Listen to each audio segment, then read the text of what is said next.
El libro de Malaquías. Para algunos es más fácil, si ya está en Mateo, se devuelve unas páginas atrás y va a encontrar este pequeño libro de Malaquías, el cual es el último en el orden que tenemos en la mayoría de las Biblias en español. Será el libro que estaremos estudiando por las próximas semanas. Leo para ustedes estos dos primeros versículos. Profecía de la palabra de Jehová contra Israel por medio de Malaquías. Yo os he amado, dice Jehová, y dijisteis, ¿en qué nos amaste? ¿No eres Esaú, hermano de Jacob? Dice Jehová, y amé a Jacob. Dios es amor. Solo un momento, que parece que mi hija estuvo traveseando por acá.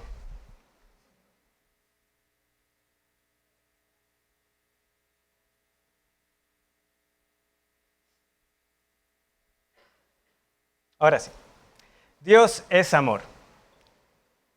Es una expresión común, es con la que solemos muchas veces tratar de dar consuelo a las personas. A veces quizás en nuestro círculo rehuimos un poco a utilizarlo porque pensamos de que está como muy trillado el decir que Dios es amor. También es cierto que muchos de nosotros, ya como creyentes, hemos tenido que lidiar con esta pregunta de una u otra manera. ¿Y realmente Dios me ama? ¿Cómo estoy yo seguro del amor de Dios? Probablemente pasajes como Juan 3, Romanos 8, la primera carta de Juan y otros textos bíblicos serán los que salten a nuestra mente en primer lugar. Pero hablar del amor de Dios, nadie va a decir, sí, vea, el profeta Malaquías. No, ¿verdad? No es lo que vendría primeramente a nuestra mente. Y sin embargo, esta noche iniciamos la exposición del libro de Malaquías, el último de los profetas menores, el último también de los libros en el orden que tenemos en el Antiguo Testamento. Fue en el año 2017 cuando inicié una serie en Oseas y poco a poco, ¿verdad?, se convirtió mi anhelo y comprensión de que iba a ser de beneficio para la iglesia exponernos a cada uno de estos libros. Con Malaquías ya se estaría completando en sí mismo la serie, porque ya Joel y Jonás se habían expuesto hace unos años, pero personalmente es el 10º libro de estos profetas que estaría predicando, y por supuesto quiero también retomar Jonás y Joel respectivamente. Ahora, la motivación es más que simplemente completar, ¿verdad?, esta sección de la Escritura. Es estar convencidos de que esta es la palabra de Dios y que es para nosotros, de que si vamos a ser expuestos a todo el consejo del Señor, nosotros necesitamos la exposición del Antiguo Testamento. En particular, los profetas menores, hay que reconocerlo, ¿verdad?, que son llamados así, obviamente por su extensión, son pequeñitos, los leemos muy rápido. En un plan de lectura, la mayoría de ellos abarca solo un día, y como mucho 2 días. Se leen muy rápido y pasamos por ellos muy rápido sin reflexionar cómo profecías que fueron dichas hace más de 2500 años son para nosotros. Pero son para nosotros. ¿Por qué? Porque toda la Escritura es inspirada por Dios y útil para enseñar, para corregir, para redarguir y para instruir en justicia, a fin de que el hombre de Dios sea perfecto, completo, enteramente preparado para toda buena obra. Esta porción de la Escritura, por lo tanto, no es la excepción. Pero tenemos que ser intencionales para venir y, como buenos arqueólogos, escarbar un poquito más. Porque sí, están un poquito más lejos en el tiempo, pero están ahí para nosotros porque la palabra de Dios es eterna. Y hermanos, como pocas veces tengo que advertirlos desde ya. Malaquías nos va a sorprender a nosotros con su estilo. El libro está principalmente compuesto con lo que se pueden llamar disputas. 6 disputas o controversias. Y Dios nos va a hablar sin tapujos. Nos va a hablar muy fuerte, con firmeza, pero por algo este libro inicia así, recordándonos el amor de Dios. Este Dios que nos va a hablar así de fuerte, así de firme, es un Dios amante, fiel al pacto. Y Malaquías traerá este mensaje.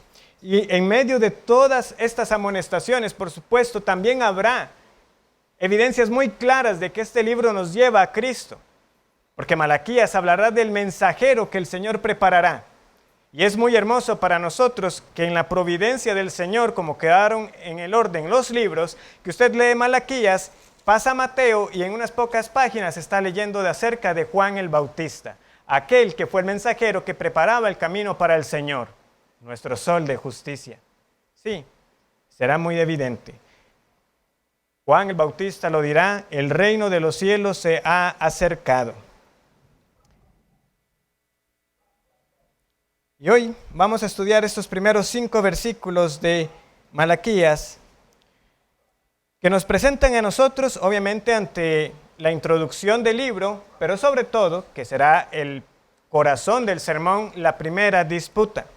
Pero primero, ¿cómo se introduce el libro? Dice el versículo 1, profecía o carga de la palabra de Jehová contra Israel por medio de Malaquías. La introducción a este libro es realmente breve. Y cuando digo breve es porque no hay mucha información. No podemos nosotros realmente saber un poco más acerca de este profeta. No nos da ninguna referencia en el tiempo, la profecía de Malaquías durante el reinado de, no lo dice. No dice si ocurrió algún terremoto, ¿verdad? Como hemos visto en algunas de las otras profecías, si fue antes o después del terremoto en los días de Usías. No tenemos ese tipo de señales. Tampoco sabemos mucho del profeta, no nos dice de cuál tribu era, de quién era hijo, si tenía algún otro oficio, o si era de los llamados hijos de los profetas. No, como mucho tenemos el nombre. Y cuando digo como mucho es que invariablemente usted va a tomar cualquier Biblia de estudio, cualquier comentario y va a decir, Malaquías posiblemente es un título, porque significa mi mensajero. Entonces posiblemente ni siquiera el nombre tengamos del profeta. Ahora, para fines prácticos, yo no veo ningún problema en tomar Malaquías como el nombre de un profeta. Ciertamente no tenemos a nadie más llamado así en el resto del Antiguo Testamento, pero vamos a llamarlo el profeta Malaquías. Ahora, el hecho que tampoco nos diga en qué reinado fue, no es que nos deja a nosotros a oscuras en que tengamos un contexto histórico, para al menos ubicarnos, porque es importante, ¿verdad?, al estudiar la palabra, por lo menos tener alguna noción de en qué momento estas palabras fueron dichas, sabiendo que luego la tarea es trasladar de ese momento histórico a nuestros días, porque de nuevo la palabra de Dios es para nosotros hoy. Y la pista la tenemos en el versículo 8. Dice el versículo 8, y cuando ofrecéis el animal ciego para el sacrificio, no es malo. Asimismo, cuando ofrecéis el cojo o el enfermo, no es malo. Preséntalo pues a tu príncipe. Príncipe, esa palabra es clave ahí, porque es de origen persa. Entonces ya eso nos deja ver a nosotros que Malaquías es un profeta posexílico. Pastor, ¿qué es posexílico? Bueno, recuerden, el pueblo estuvo en cautiverio por mucho tiempo bajo el imperio de Babilonia. Luego el Señor les dio una libertad en los días del imperio persa. En palabras simples, los persas le ganaron a los babilonios. Y entonces se dio esta extensión para que algunos regresaran a Jerusalén. Esos que regresaron los conocemos como los judíos después del cautiverio o post-exilio, después de que estuvieron exiliados. Entonces Malaquías es uno de ellos, después de ese periodo. Además, por lo que también estamos leyendo en ese versículo, que ya luego estudiaremos, vemos que las personas ya estaban presentando sus sacrificios. Eso quiere decir que el templo ya había sido reconstruido o prácticamente concluido. Recuerden que Ageo, Zacarías, Nehemías y Esdras son libros muy relacionados con el contexto de Malaquías porque presentan al pueblo en sus intentos de restaurar el templo, luego se echaron para atrás, el Señor los amonesta, vuelven a retomar las obras. Entonces parece que cuando Malaquías dice esto, más bien ese entusiasmo por la obra ya finalizada había acabado. Pensémoslo de esa manera. Ya la casa había sido estrenada y ya con el tiempo pasó ese entusiasmo de que qué bonito, ¿verdad? Ya el templo está restaurado y el pueblo se fue descuidando hasta caer en unos descuidos que nos van a sorprender a nosotros. Estaban entregando animales enfermos, con defectos, para los sacrificios al Señor. Además, Nehemías y Malaquías hablan de temas muy similares. Nehemías denuncia el matrimonio, ¿verdad?, con mujeres extranjeras. También veremos esto en Malaquías.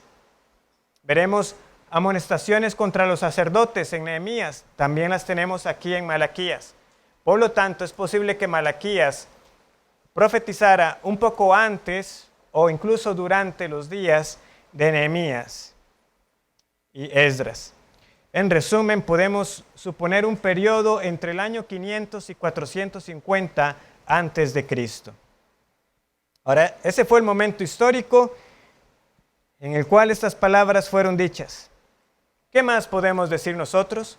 Bueno, que el libro claramente inicia como una carga. Recuerden que ese es el sentido de esta palabra profecía que tenemos ahí. La carga de la palabra de Jehová. Este es un mensaje que está haciendo presión sobre el profeta. Yo tengo que entregar este mensaje. El Señor me lo dio a mí y yo lo traigo para ustedes. Y de la misma manera, yo como mensajero del Señor, ahora para ustedes, tengo esta carga de entregar el mensaje del Señor tal y como fue dicho. Porque es para nosotros. Vean cómo dice aquí. Es la palabra de Jehová, no para Israel, sino contra Israel. El Señor tiene de qué decirle a su pueblo. Podríamos ponerlo en lenguaje de Apocalipsis, ¿verdad? Pero tengo algunas cosas contra ti. Ese es el lenguaje que vamos a tener aquí en Malaquías. El Señor tiene algo contra nosotros y nosotros debemos prestar atención. Pero como les digo, antes del Señor decir todo lo que tiene que decir, nos recuerda que nos ama. Él dará los cargos, el pueblo replicará, ustedes lo ven, ¿verdad? Este va a ser el patrón. Yo os he amado, dice el Señor. ¿Y en qué nos has amado? El pueblo respondiéndole a Dios. Ahora, debemos entender que no fue necesariamente que Malaquías los convocó, les dijo esto y ellos respondieron eso así. Pero sí que si usted se hubiera sentado a hablar con las personas de esos días, ese era el sentir. Yo realmente tengo mis reservas de cómo es este amor de Dios. ¿Dónde está la gloria prometida? Trabajamos en el templo, lo restauramos, pero el Mesías no ha venido. Y todavía seguimos siendo esclavos de los persas. ¿Dónde están los días de gloria de los que nos hablaron Ageo y Zacarías? ¿En qué nos amaste, Señor? Ese es el tono.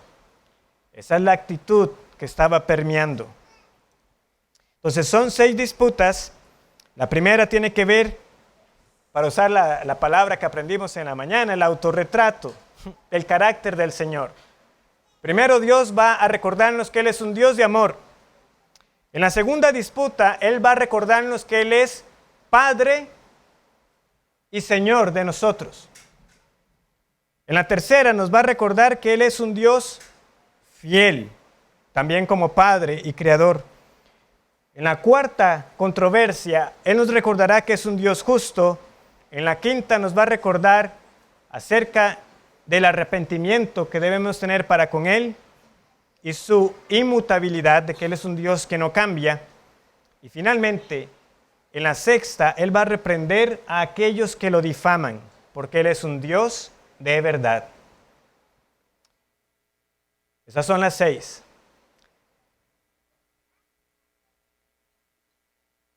Pero como les vuelvo a reiterar, antes de entrar en todo eso, el Señor nos va a decir, yo los he amado.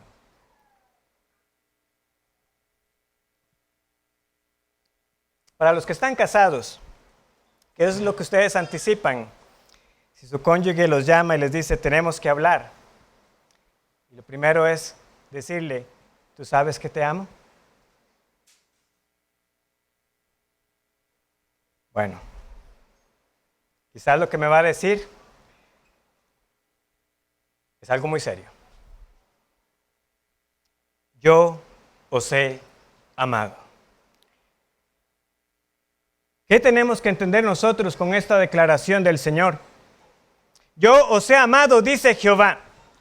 Que claramente, en primer lugar, el Señor no está hablando de un amor general. Él no está hablando de su cuidado sobre la creación, como yo cuido de ustedes. Ustedes saben que los amo porque son mis criaturas. No, aquí hay algo particular. Este es claramente un amor electivo. El Señor está diciendo, yo he escogido amarlos. Yo he querido amarlos a ustedes, de todas las naciones, de todas las familias de la tierra. Yo, Jehová, los he amado a ustedes. Muy claras y conocidas son las palabras que Dios les dijo a través de Moisés. Vamos a buscarlo para aquellos que este pasaje no sea familiar. Es Deuteronomio capítulo 7.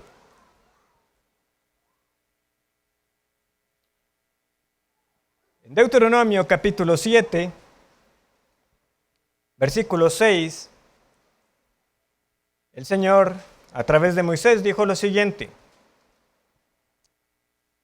Deuteronomio 7:6, porque tú eres pueblo santo para Jehová tu Dios. Jehová tu Dios te ha escogido, elección, para hacerle un pueblo especial, más que todos los pueblos que están sobre la tierra.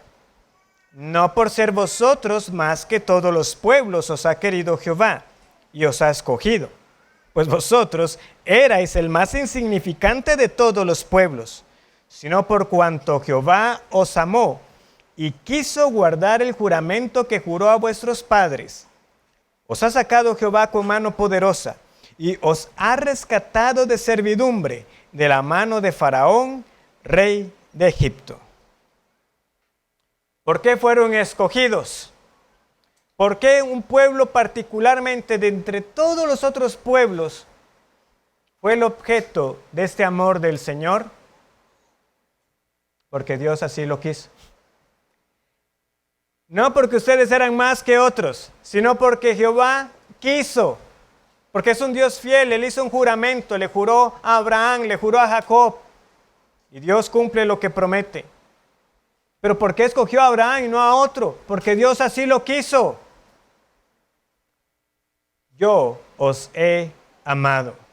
Él los rescató de Egipto y los rescataría muchas otras veces.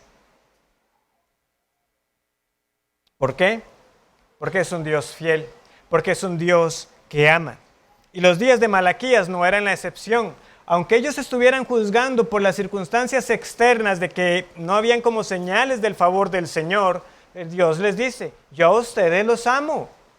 Yo a ustedes los amo. El hecho de que hayan regresado del cautiverio es también prueba del amor de Dios, que Él cumplió su palabra. Él los sacó, salieron de Babilonia como Él se los había prometido. Es más, el mismo cautiverio era evidencia del amor de Dios. ¿Por qué? Porque Dios no es un padre complaciente, porque Él disciplina y azota a los que recibe por hijo. Él también los disciplinó y los castigó severamente como muestra de su amor, de que Él no iba a dejar de que su pueblo anduviera ahí errando, simplemente entregándose al pecado y Dios no tratando con ellos. Porque su amor es un amor santo y justo. Y con estas aflicciones los estaba purificando. Y nuevamente, si habían regresado de la cautividad, es porque Jehová los amó. Y si quedaba de ellos un remanente, era precisamente por amor. por amor de Dios a su propio nombre, pero también por amor a ellos. Pero hay que notarlo aquí. Esta declaración de Malaquías 1:2 tiene elementos que llamaríamos nosotros pactuales. Dios es un Dios de pacto. Él se compromete, aunque no está obligado con el hombre, una criatura inferior, a cumplir lo que ha dicho. Y de que Él iba a ser su Dios. ¿Y por qué tengo que resaltar eso? De que este amor es un amor particular, que es un amor electivo, de que es un amor pactual.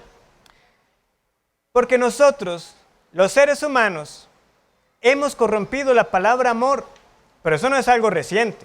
O sea, eso no es de las canciones de despecho y esas cosas que se escuchan ahora, o de reducir el amor a elementos meramente físicos. Eso viene del hombre como criatura caída. ¿Cómo lo saben? ¿Cómo lo podemos saber? O sea, ustedes saben que la Biblia nos dice que Salomón amó, aparte de la hija de Faraón, a muchas otras mujeres. O que el rey Asuero amó a Esther más que a sus otras mujeres. O sea, debemos entender nosotros que la Escritura nos está diciendo que el amor del rey Asuero por Esther fue un amor genuino, puro y sin mancha. No. Pero así es como se expresa para que nosotros entendamos. Los hombres hemos corrompido el amor para degradarlo, incluso en esas condiciones. De que un hombre que tenía múltiples esposas dijera que podía amar a una más que otra. Sí, mira, tengo muchas concubinas, pero yo a ti te amo.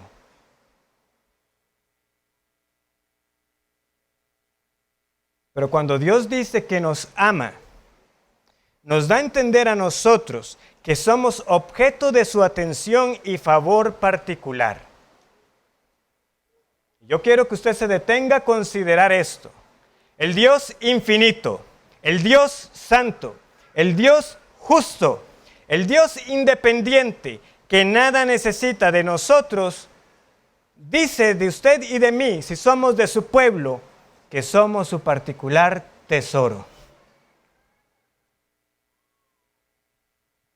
Y por lo tanto esto debe bastarnos. Si este Dios de verdad, si este Dios justo y este Dios santo nos dice que nos ama como nunca lo será el amor que usted pueda conocer en el mundo. E insisto que debemos expresarlo así en primera persona plural. Nos ama. Porque si usted es del Señor, usted es del Israel de Dios. Y somos también de los que fueron escogidos en Cristo. No por ser más que otros, sino porque así fue la voluntad de Dios, quien nos rescató de la cautividad espiritual para hacernos de su pueblo. ¿Cómo sabe usted que Dios le ama? Vea, si usted ha conocido la salvación que hay en Cristo Jesús, Dios le ama particularmente, especialmente. Por eso debe sorprendernos la respuesta del pueblo ante la afirmación del amor de Dios. Y dijisteis, ¿en qué nos amaste? ¿En qué nos amaste? O sea, póngase usted en este lugar. No es algo que usted diría posiblemente audiblemente, ¿verdad? Delante de otras personas. Pero ¿cuántas veces ha pensado de esta manera?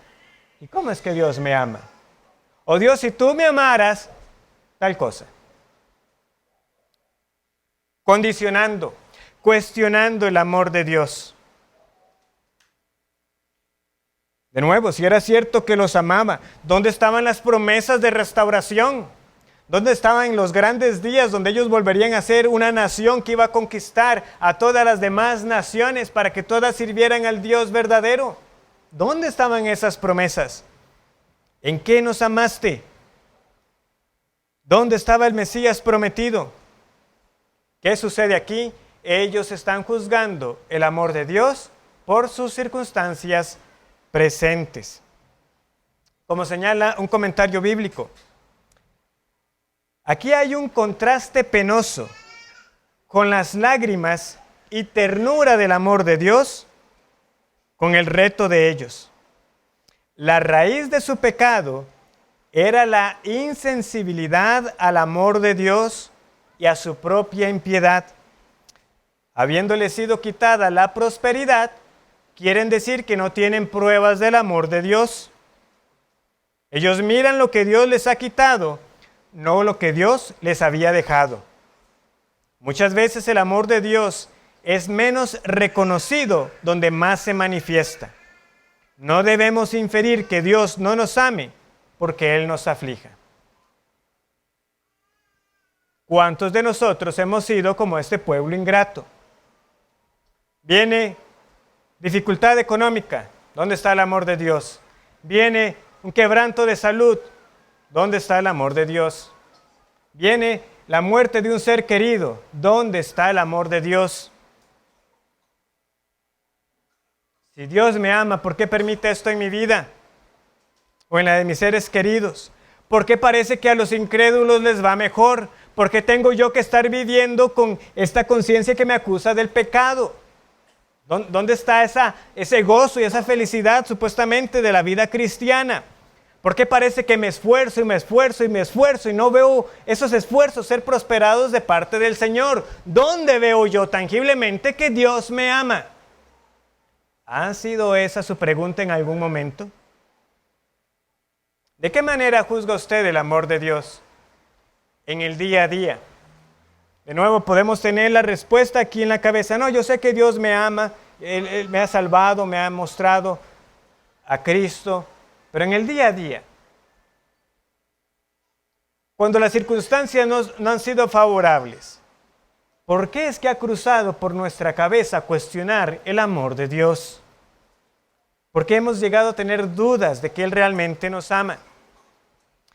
El Señor entonces, para responder a su pueblo, trae un ejemplo muy claro para que ellos vean la diferencia entre lo que es ser objeto del amor de Dios y ser objeto de su aborrecimiento.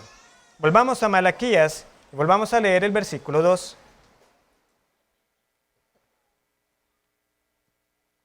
Yo os he amado, dice Jehová, y dijisteis, ¿en qué nos amaste?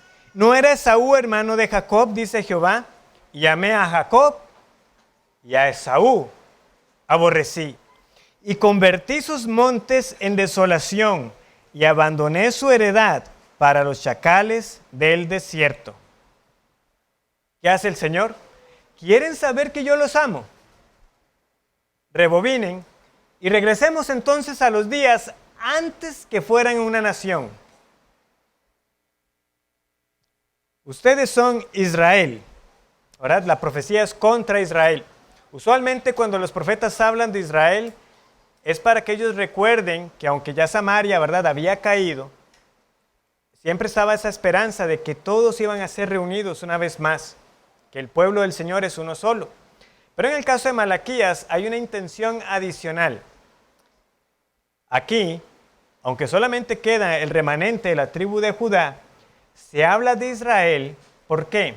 Porque Israel fue el nombre que Dios le puso a Jacob. Recuerden al patriarca. ¿Cómo fue su historia? ¿Quieren saber que yo los he amado? Yo los he amado a ustedes como desde el día en que escogí a Jacob, su padre, en lugar de Esaú. Recordemos la historia del nacimiento de estos gemelos. Vamos a Génesis 25.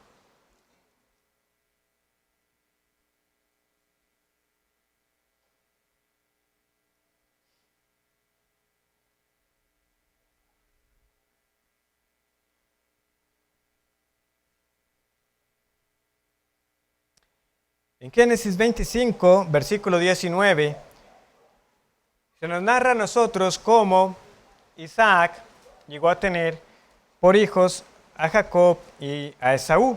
Nos dice el versículo 20 que él era como de 40 años, ¿verdad? Era Isaac de 40 años, cuando tomó por mujer a Rebeca, hija de Betuel arameo de Padán Aram, hermana de Labán arameo. Y oró Isaac a Jehová por su mujer, que era estéril, y lo aceptó Jehová. Y concibió Rebeca su mujer. y los hijos luchaban dentro de ella. Y dijo, si es así, ¿para qué vivo yo? Y fue a consultar a Jehová. Y le respondió Jehová, 2 naciones hay en tu seno, y 2 pueblos serán divididos desde tus entrañas. El un pueblo será más fuerte que el otro pueblo, y el mayor servirá al menor.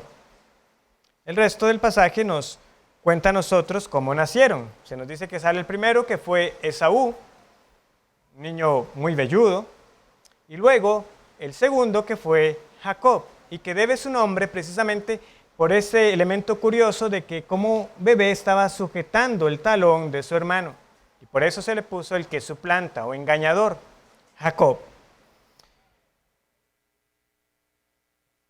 Pero eso fue más que simplemente una curiosidad.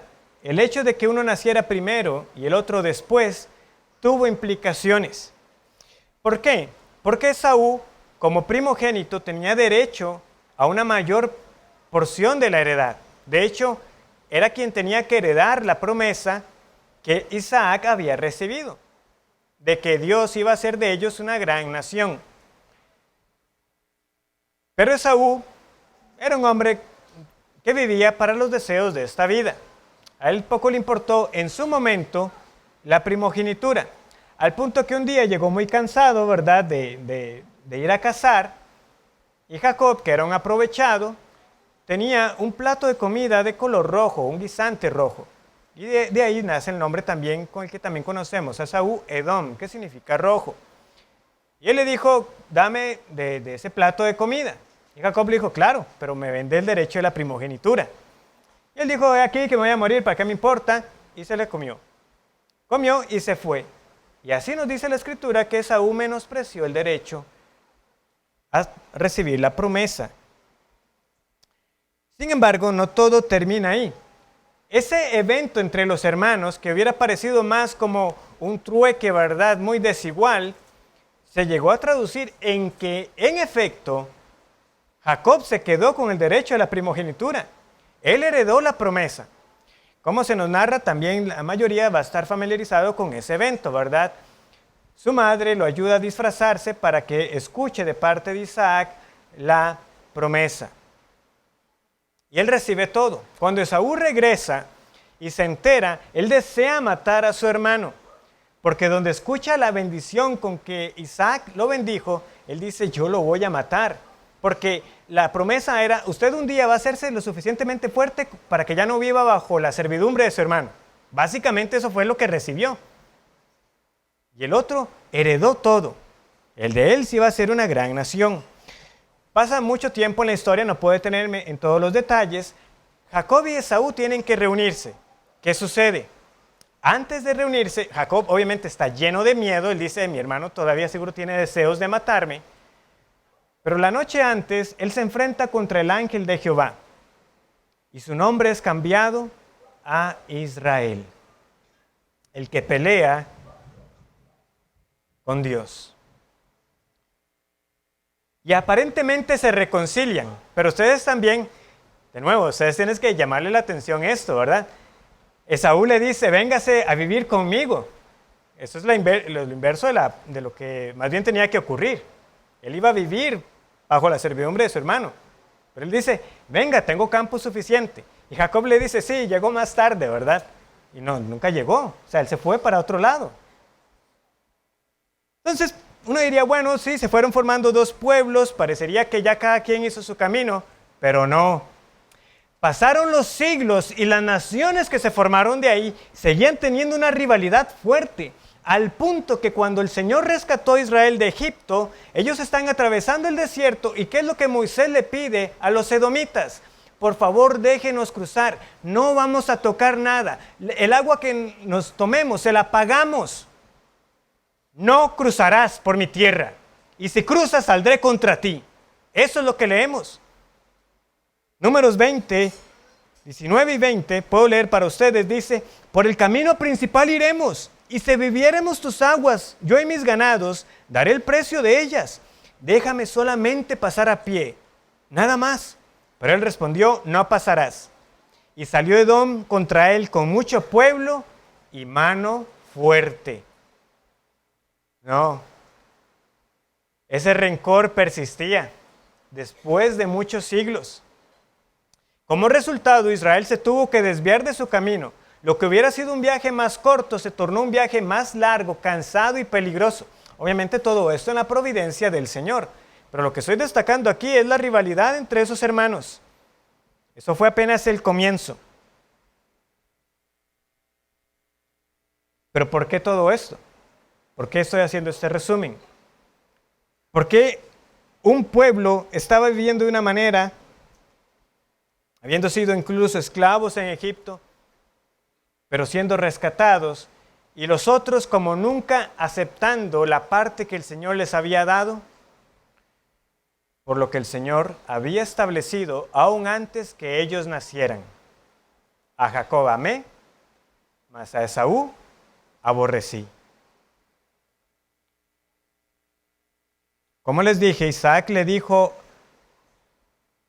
a Edom que él un día sería lo suficientemente fuerte para quitarse el yugo de su hermano.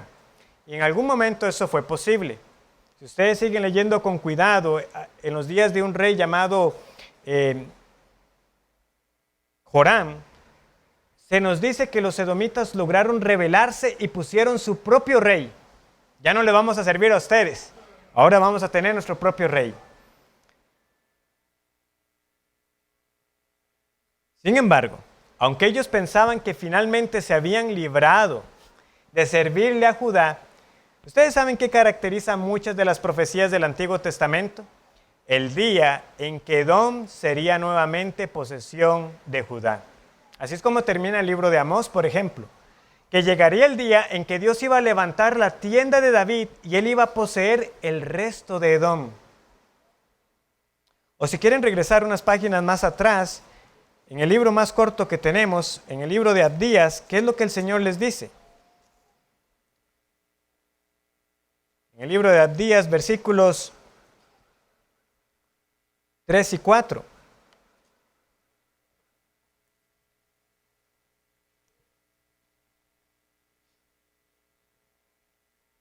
Dice, la soberbia de tu corazón te ha engañado.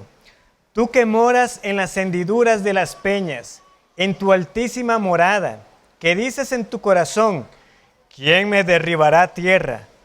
Si te remontares como águila, y aunque entre las estrellas pusieres tu nido, de ahí te derribaré, dice Jehová.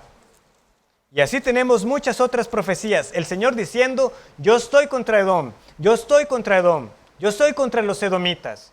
¿Por qué? Nuevamente por ese amor particular del Señor. Él escogió a uno y aborreció al otro. Y aquí hay que hacer una aclaración muy importante, porque cuando se estudia el tema de la elección, algunos primero quieren decir, no, vea, lo que quiere decir que Dios amó a Jacob y aborreció a Esaú, es que Dios amó a Esaú menos. O sea, amó a Jacob y a Esaú lo amó un poquito menos. Bueno, el asunto es que si usted empieza a leer el contexto de Malaquías, este amar menos de parte del Señor es bastante serio. ¿Por qué es que algunos dicen eso? Bueno, porque, de nuevo, regresando un poco en la historia de Jacob, ustedes saben que él se enamoró de Raquel, pero la primera noche le dieron fue a Lea. Y nos dice la Escritura que él amó a Raquel y aborreció a Lea. Sin embargo, ahí sí nosotros podemos entender de que él realmente amaba a Raquel y a Lea no la amaba, o la amaba menos.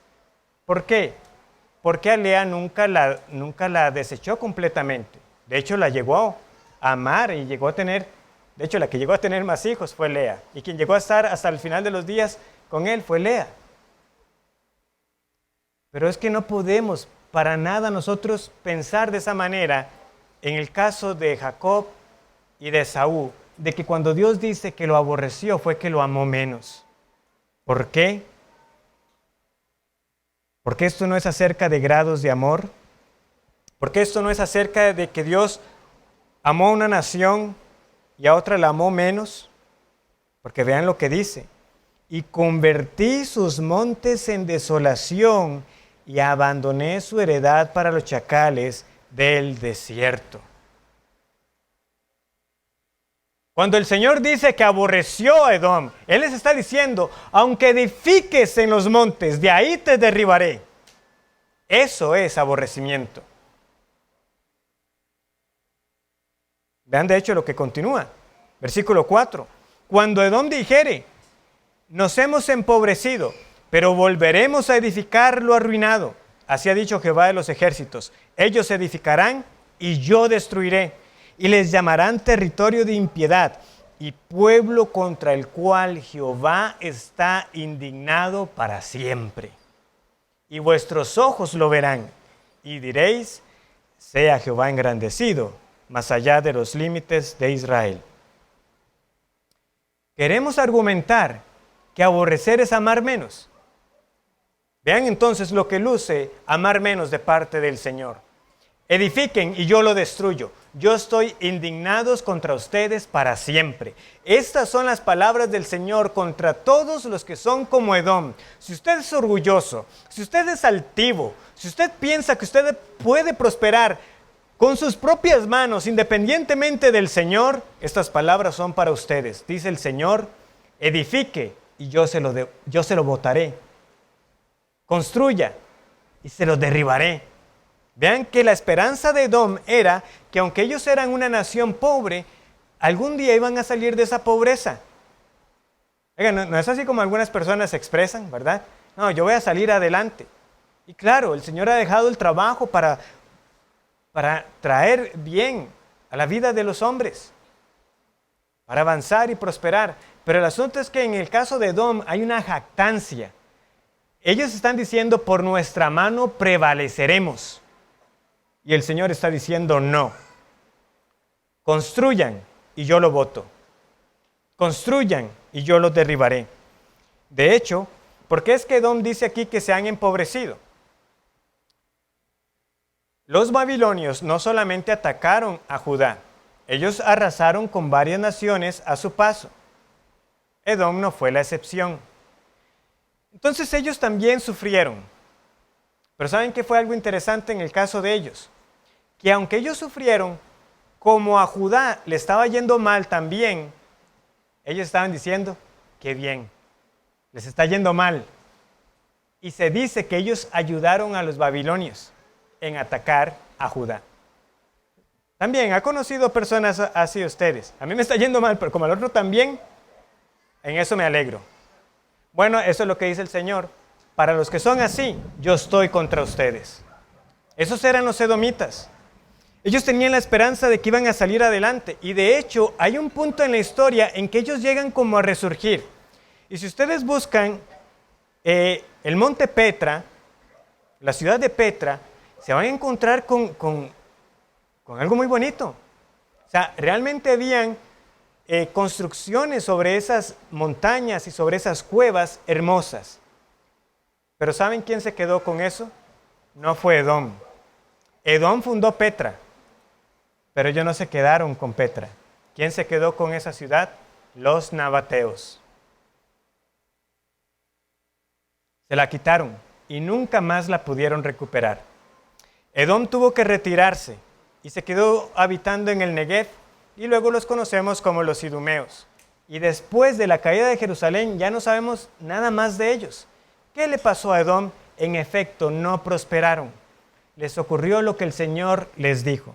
Vean, yo no estoy aquí no estoy aquí con la intención de dar una clase de historia. Yo espero que estén entendiendo por qué les cuento todo esto.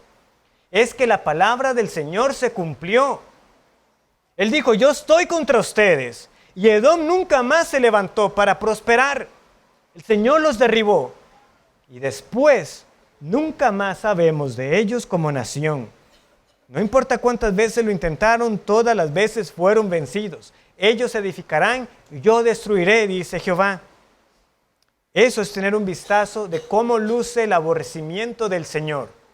Y lo que debería despertar en nosotros un sobrecogimiento es cuando el Señor dice, contra el cual Jehová está indignado para siempre. Si usted es objeto de la indignación eterna del Señor, no tiene esperanza.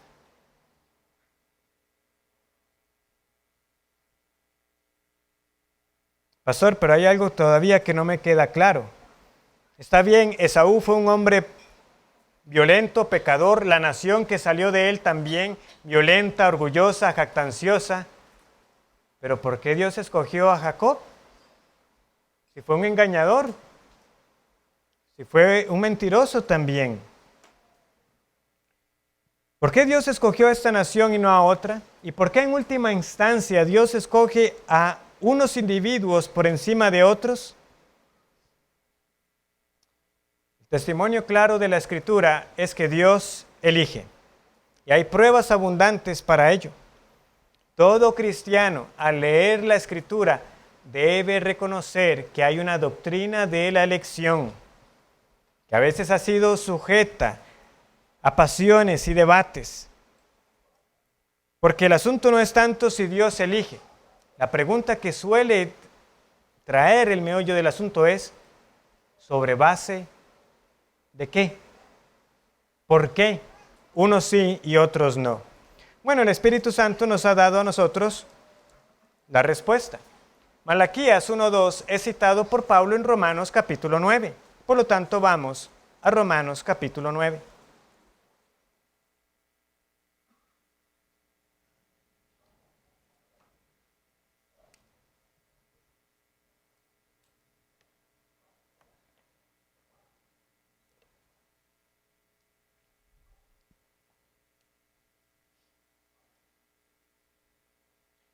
Este es un argumento más amplio de Pablo. ¿Ha fallado la palabra de Dios? ¿Por qué es que no todos los que son hijos de Abraham son verdaderos israelitas? Pablo lo dice muy claro en el versículo 6. No que la palabra de Dios haya fallado, porque no todos los que descienden de Israel son israelitas. Ni por ser descendientes de Abraham son todos hijos, sino en Isaac te será llamada descendencia. Aquí ya hay una declaración. Abraham tuvo otros hijos, pero en Isaac te fue llamada descendencia. Esto es, no los que son hijos según la carne son los hijos de Dios, sino los que son hijos según la promesa son contados como descendientes. Porque la palabra de la promesa es esta: por este tiempo vendré y Sara tendrá un hijo. Y no solo esto, sino también cuando Rebeca concibió de uno, de Isaac nuestro padre, pues no habían aún nacido, ni habían hecho aún ni bien ni mal, para que el propósito de Dios conforme a la elección permaneciese, no por las obras, sino por el que llama. Se le dijo, el mayor servirá al menor, como está escrito, a Jacob amé, mas a Esaú aborrecí. Entonces Romanos nos debe aclarar bien a nosotros lo que quiere decir Malaquías 1:2 al 5. ¿Qué quiere decir que Dios amó a uno y aborreció al otro? Eso mismo, que Dios quiso amar, escogió a unos, pero ¿sobre base a qué? No habían aún nacido. Quiere decir que cuando Dios escoge, Dios no escoge porque vio que nosotros íbamos a ser buenas personas. Dios nos escoge en base a méritos.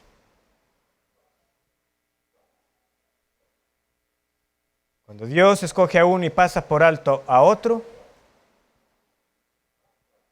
lo hace porque en su voluntad así lo ha querido.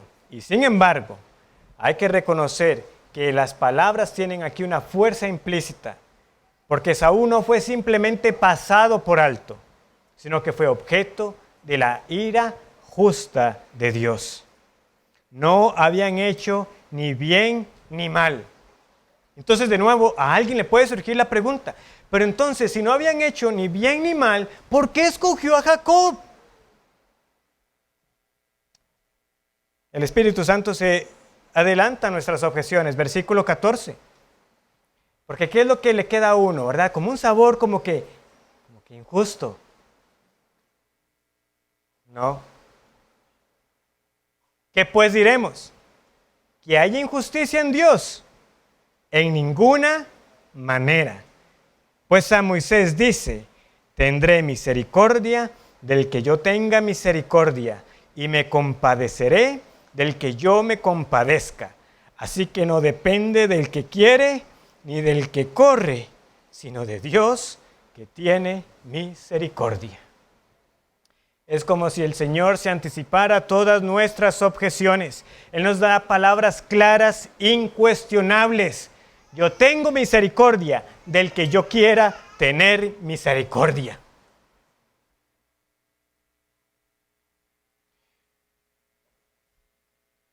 Y en el fondo, hermanos, la elección de Dios no es una elección ciega. No despersonalicemos la elección.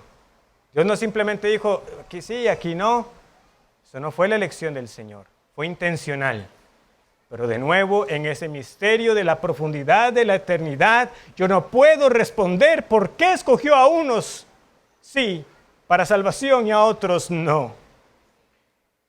Y esto es lo que nos lleva a nosotros a ponernos delante del Señor, antes de Dios soberano, y humillarnos nosotros como las criaturas que somos para reconocer que Él es el único que está en potestad de poder decir, yo tendré misericordia del que yo quiera tener misericordia. Y nadie lo puede cuestionar, porque lo que ustedes merecen como raza caída, todos, es la condenación.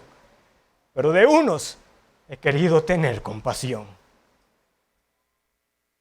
Que a uno les haya extendido misericordia, es eso, misericordia. No porque lo hayamos ganado, porque la misericordia no se gana. No porque lo hayamos merecido, porque no es de merecimientos, sino porque así lo quiso. Jacob ningún mérito tuvo para ser el objeto del amor de Dios, como ninguno aquí tampoco es objeto del amor de Dios porque se lo haya ganado. Si alguno está aquí en pie delante del Señor y puede decir que le conoce y que le ama y que cree en el Hijo, a quien Él envió para morir en la cruz por sus pecados, usted es simplemente uno más de los que puede decir, Dios tuvo misericordia de mí.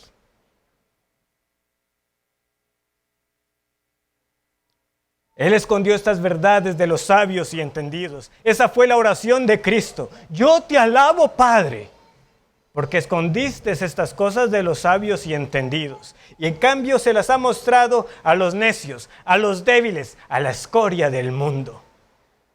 A mí no me importa que las personas puedan decir con estas palabras, uy, pero ¿qué va a hacer usted con la autoestima de las personas? ¿Qué me importa? Esto es lo que dice la Escritura. Ya mucho problema tenemos nosotros con creernos más de lo que somos. La Escritura aquí nos lleva a postrarnos y reconocer, usted es polvo. Y Dios soberano. Y Él tiene misericordia de quien quiera tenerla. Y en el corazón de esta doctrina, la conclusión a la que debe llegar el creyente, no es porque Dios no escogió a aquel otro que parecía más capaz, ¿por qué no escogió al otro? Es que en el fondo usted lo que tiene que preguntarse siempre es, ¿por qué me escogió a mí? Yo no entiendo, hermanos, yo no lo entiendo, usted tiene que preguntárselo. Si realmente quiere considerar el amor de Dios, pregúntese entonces, Dios, ¿por qué me escogiste a mí? Porque cuando yo considero mis pecados, lo que de mis labios ha salido, los pensamientos horribles y obscenos que he tenido, y no lo digo simplemente por mi vida pasada, lo digo ahora cuando considero el cristiano que soy y lo que debería ser, que yo no salgo del asombro para decir, ¿por qué me escogió a mí? ¿Por qué tuvo misericordia de mí? Ese es el corazón de la elección. Pregúntese constantemente, ¿por qué a mí? ¿Por qué me amaste a mí? Esa es la pregunta, ¿no? ¿Y en qué nos has amado, Señor? ¿Cómo sé yo que me amas? ¿Cómo es que me has amado? ¿Por qué me amaste a mí? Yo no lo sé. Pero si usted es del Señor, usted puede poner su nombre ahí. En Malaquías 1:2. A ti, Ronnie, te amé. Y a Esaú aborrecí. Ponga su nombre ahí. Si usted por la fe ha creído en la salvación que Dios da en Cristo, y usted puede decir, Dios me amó. Tengamos presente esto, hermanos, al juzgar nuestras circunstancias presentes. Para nosotros no ser malagradecidos, para no ser nosotros quejosos, para no ser nosotros dubitativos de que por la mínima aflicción que nos pueda venir, ya pensemos o pongamos en tela de duda que Dios nos ama. Otros yo sé que están pasando por pruebas mucho más severas y yo sé que luego vendrán unas mucho más duras conforme pasen los años. Y sin embargo, nada de eso, por más que cambie lo favorable o lo adverso según nuestros ojos humanos respecto a las circunstancias de la vida, pueden traer una sombra de duda en el amor de Dios. ¿Por qué? Porque el amor de Dios, a diferencia de nuestro amor, nunca cambia, es inalterable, siempre nos ha amado y nos amará. No depende de nada ni de nadie más. Qué bendito consuelo podemos tener nosotros cada día que pase. El Dios que le ama a usted, que le amó ayer, es el mismo que le ama hoy. Y el amor, la medida del amor es la misma.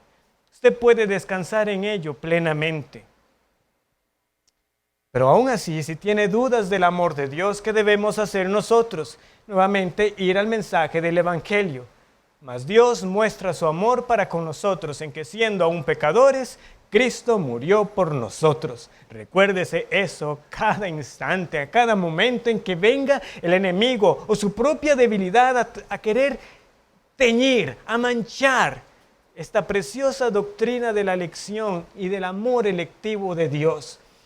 En que Dios me amó cuando yo no era objeto digno de ser amado, siendo pecador, Él dio al Hijo por mí.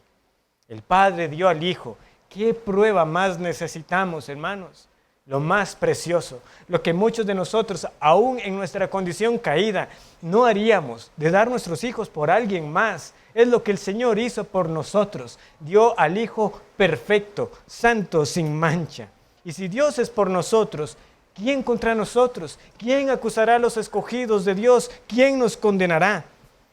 Hermanos, la doctrina de la elección debe producir en nosotros el más profundo agradecimiento y vidas humildes delante del Señor. Pero ¿cómo respondemos nosotros entonces ante este amor particular del Señor? ¿Cómo hacemos nosotros que en algún momento quizás llegamos a tener problemas o luchas con la doctrina de la elección y ahora tenemos en esta doctrina un enorme consuelo? Considere lo siguiente, que si Dios nos ha escogido, siendo nosotros no mejores que otros, que si no respondemos ante este mensaje con agradecimiento, con un corazón servicial, entonces nosotros somos más culpables que los judíos en los días de Malaquías. ¿Ha decaído su entusiasmo? ¿Dónde está aquel creyente que tenía aquel gozo y que sentía aquella llenura cuando escuchaba la palabra del Señor y que todas esas doctrinas venían como un gran faro resplandeciente? Después de usted pensar que por tantos años a mí me enseñaron tan mal, pero ahora vengo a ver este mensaje. ¿Qué pasó con ese entusiasmo? ¿Qué pasó con esos anhelos? ¿Se ha acostumbrado a un servicio mediocre o casi nulo entre sus hermanos? ¿Dónde está ese corazón servicial si es que el Señor le ha amado tanto? Porque eso es lo que va a pasar. Hermanos, yo les digo, no olviden este sermón de cómo el Señor empezó a tratar con el pueblo. Yo los amo. Y luego les va a tener que decir, ustedes me están trayendo a mí lo que les sobra. Me están trayendo lo defectuoso. Me están robando. Me son infieles. Eso le dice el Dios a ellos cuando les recordó de su amor. Y eso nos dice a Dios nosotros hoy. Yo los amo. ¿Dónde se ve la respuesta de nosotros al amor de Dios? ¿Ha olvidado de qué le salvó el Señor? ¿Dónde estaría usted si no fuera por la gracia del Señor? Nuestro servicio al Señor solo puede ser revivido por una reflexión consciente de quién es Él, de quiénes éramos nosotros y lo que ahora somos en Cristo. Y entonces, en lugar de dudar o de cuestionar el amor de Dios, veremos que nada menos que servirle obedientemente y con alegría es la respuesta apropiada. No permitamos que la mala doctrina, hermanos, que la mala teología nos robe a nosotros de esta frase tan preciosa y verdadera. Dios es amor y nos ama. Es así, la Escritura lo declara y nosotros ahora podemos entender las implicaciones de ellos. Hermanos, al final lo veremos, nuestros ojos verán con creces la enorme diferencia que existe entre ser objetos del amor de Dios y ser objetos de su indignación. No lo olvidemos, aunque ahora en el presente el enemigo y nuestra carne a veces no pudiera ver con claridad, pero ¿dónde está la diferencia en servirle a Dios? Lo veremos, lo veremos. Existirá una diferencia eterna. Y cuéntese usted como una persona bendita, dichosa, de haber sido receptora de la misericordia y del amor particular de Dios. Porque usted alabará con los santos a Jehová. Engrandecido sea Él más allá de los límites de Israel. ¿Ha conocido usted el amor de Dios? Oremos. Señor, yo te pido nuevamente que estas débiles palabras calen en las conciencias de las personas, no movidos simplemente por emociones, aunque tenemos que ser conmovidos ante tu amor. Pero no queremos respuestas temporales, queremos cambios perdurables entre nosotros. De que si tú nos has hablado con esta claridad, nos rindamos entonces ante ti con un servicio agradecido, vivo, por entender que tuviste compasión de los que no lo merecíamos. Y acusa las conciencias de aquellos que no tienen claridad de su condición, para que clamen y supliquen, para que este mismo amor les sea mostrado y vean a Cristo como la respuesta a la pregunta, ¿en qué nos has amado? Es en Él que oramos a ti. Amén.